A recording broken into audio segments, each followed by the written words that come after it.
Tonight, I can report to the American people and to the world that the United States has conducted an operation that killed Osama Bin Laden, the leader of al-Qaeda, and a terrorist who's responsible for the murder of thousands of innocent men, women, and children.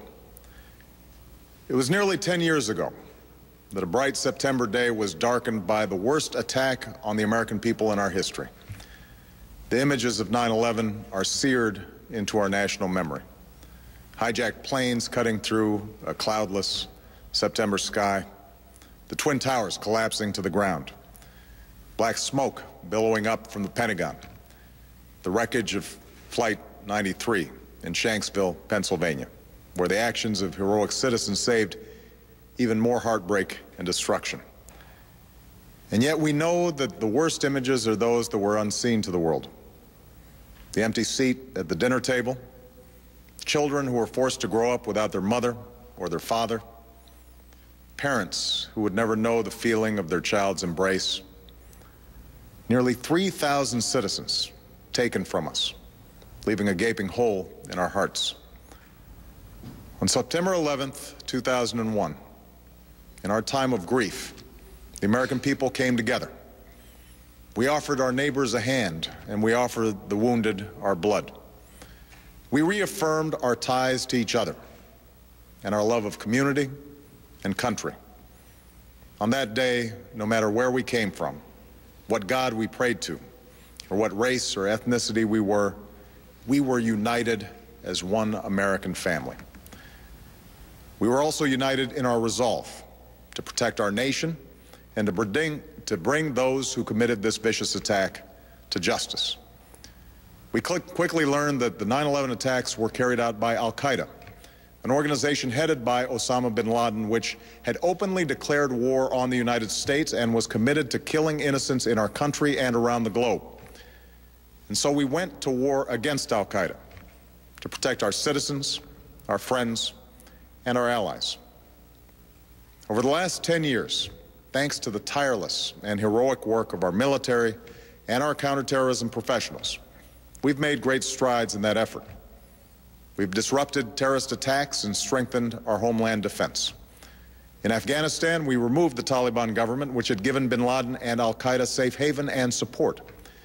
And around the globe, we worked with our friends and allies to capture or kill scores of al-Qaeda terrorists, including several who were a part of the 9/11 plot.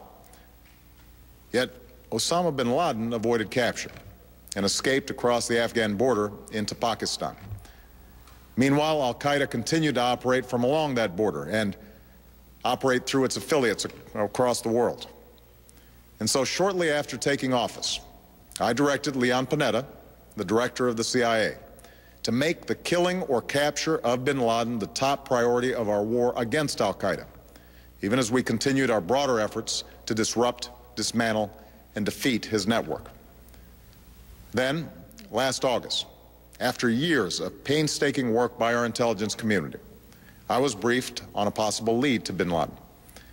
It was far from certain, and it took many months to run this thread to ground. I met repeatedly with my national security team as we developed more information about the possibility that we had located bin Laden hiding within a compound deep inside Pakistan. And finally, last week, I determined that we had enough intelligence to take action and authorized an operation to get Osama bin Laden and bring him to justice. Today, at my direction, the United States launched a targeted operation against that compound in Abbottabad, Pakistan. A small team of Americans carried out the operation with extraordinary courage and capability. No Americans were harmed. They took care to avoid civilian casualties. After a firefight, they killed Osama bin Laden and took custody of his body. For over 2 decades, bin Laden has been al-Qaeda's leader and symbol, and has continued to plot attacks against our country and our friends and allies. The death of bin Laden marks the most significant achievement to date in our nation's effort to defeat al-Qaeda.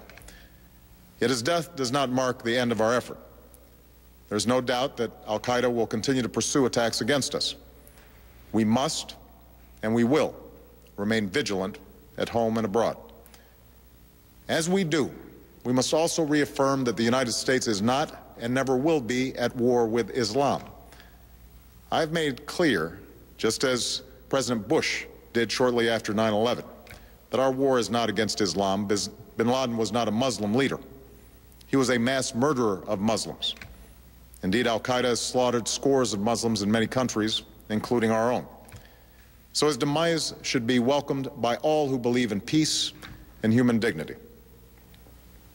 Over the years, I've repeatedly made clear that we would take action within Pakistan if we knew where bin Laden was. That is what we've done. But it's important to note that our counterterrorism cooperation with Pakistan helped lead us to bin Laden and the compound where he was hiding.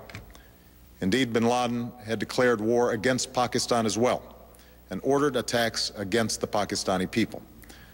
Tonight, I called President Zardari, and my team has also spoken with their Pakistani counterparts.